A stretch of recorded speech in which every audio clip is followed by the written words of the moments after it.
Welcome to Man That's Cooking. In this video, we're going to show you how to make sous vide tri-tip.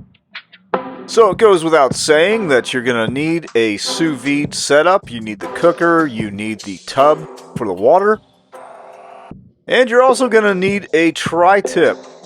So this is a triangular cut of beef. It's from the bottom sirloin of the cow. And you can see right here that man is removing a rather nasty piece of silver skin.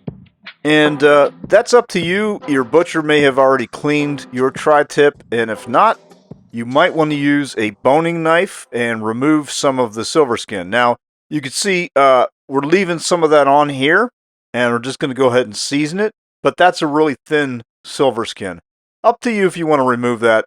But the thicker stuff that we had on the other side is just way too chewy. Now, man here is seasoning this up. This is going to be for the sous vide phase. So just going to put down some Worcestershire sauce, some black pepper, some kosher salt, and some garlic powder. So that's essentially the SPG combination plus a little bit of Worcestershire sauce. All right, it's sous vide time. Get this tri-tip into a large vacuum-sealed bag, and you want to use an oversized bag. It's always better to use a bag that's too big for the job. A bigger bag avoids liquid reaching the top of the bag where it gets sealed and causing a bad seal. Alright, so start your sous vide cooker at 131 degrees Fahrenheit. So we're going to cook this tri-tip for 6 hours. And you can see here that you have room for probably at least 2 more if you wanted to fit that in. And after 6 hours, remove the tri-tip and shock it by placing it into ice cold water, just like this. So keep this tri-tip in the ice bath for 20 minutes, add more ice if needed, and this is important. This step is essential for trying to reduce the possibility of harmful bacteria growth. And once you do this step, you can now store this tri-tip in the refrigerator, and you can keep it here for up to 5 to 7 days. So if you're going to store this in your fridge, make sure you do the ice bath. Do not skip that step.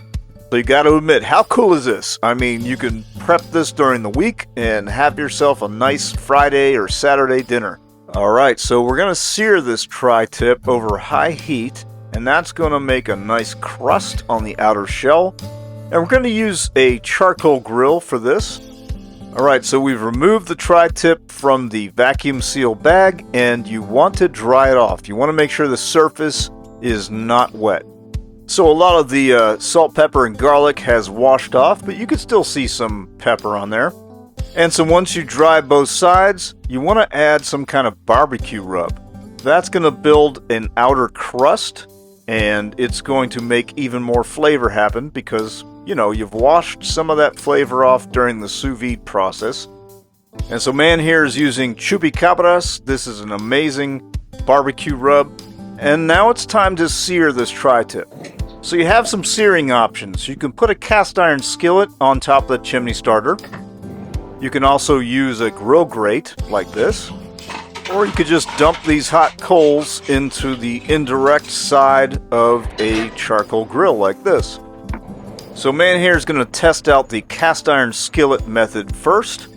You can see here the temps are reaching around 650 Fahrenheit. You want to carefully just place that tri-tip into the pan, and this pan looks a little bit too small, but there we go. If you don't have a charcoal grill, you could do this method indoors with your burner on high, but it's going to create a lot of smoke. You definitely want to open some windows for this. And here's the other option, direct heat right over the coals. So which method is better? If you have a charcoal grill, this is it right here. You're going to have juices dripping onto the coals, and that creates flavor that then floats back up and seasons this tri-tip with amazing aromas, plus the smoke, the fire. You cannot get that by using a cast iron skillet. You also have to consider the curvature of the meat, and in this case you could see how the fire flame just wraps around this tri-tip. It's going to give you a much better sear than using just a flat cast iron pan. Oh yeah, take a look at that crust. Food porn flyover. Take a look at that.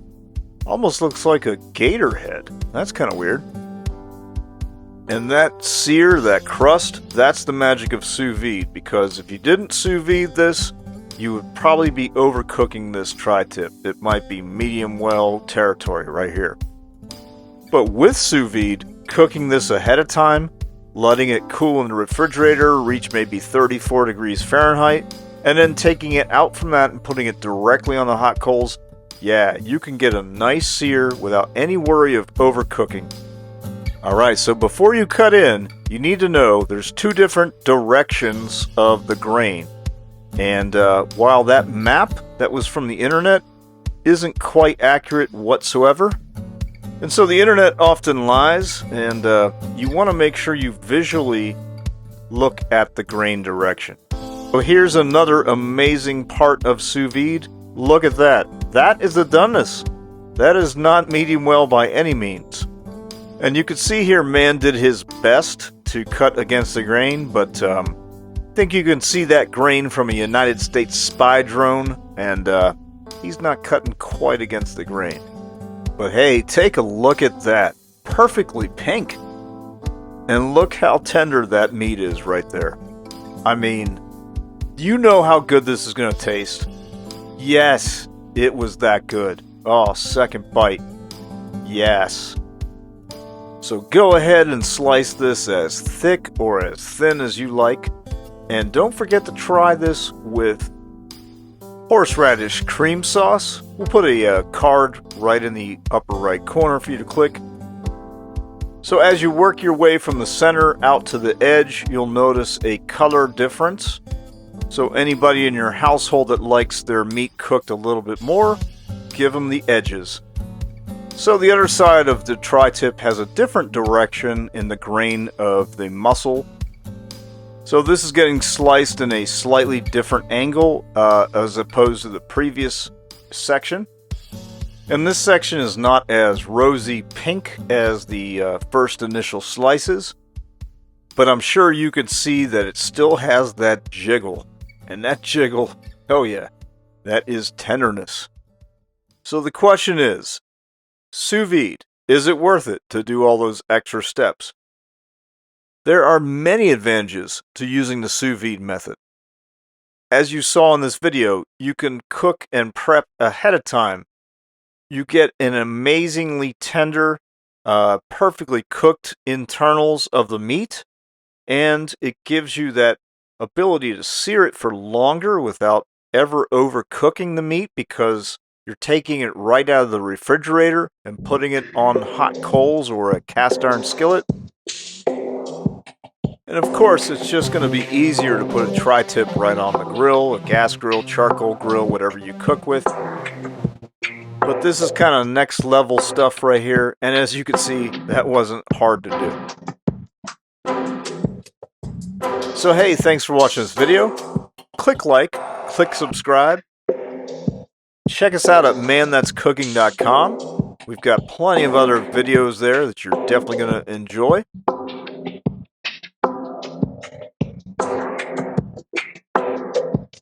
Leave us some feedback in the comments section.